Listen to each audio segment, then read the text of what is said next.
You're watching Mirror 7 News. Stay informed, stay ahead for more news.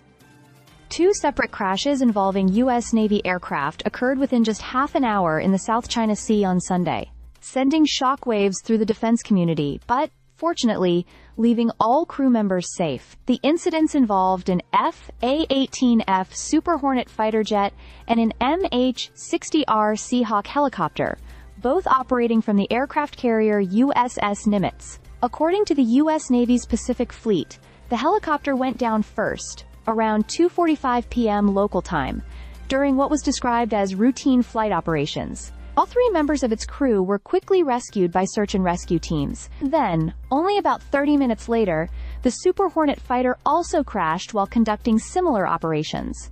Both aviators ejected in time and were recovered safely from the sea.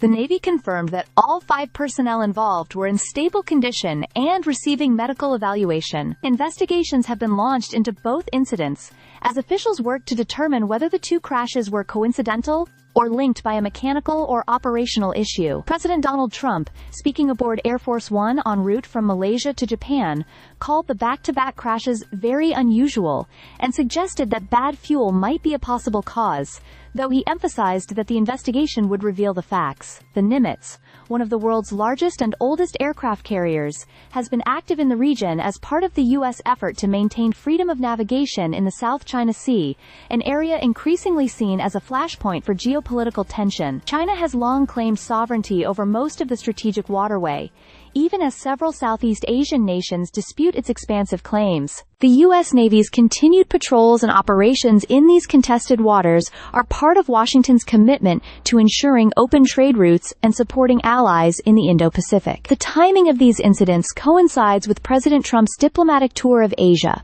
where he is expected to meet Chinese leader Xi Jinping for discussions largely centered on trade and regional security. While U.S. and Chinese officials have reportedly reached a preliminary trade framework to ease tensions, events like this underscore the ever-present risk and complexity of military operations in contested areas. This year alone, the Navy has lost several F/A-18 jets in other incidents across the Red Sea and off the coast of Virginia, raising renewed attention to operational safety aboard aging carriers.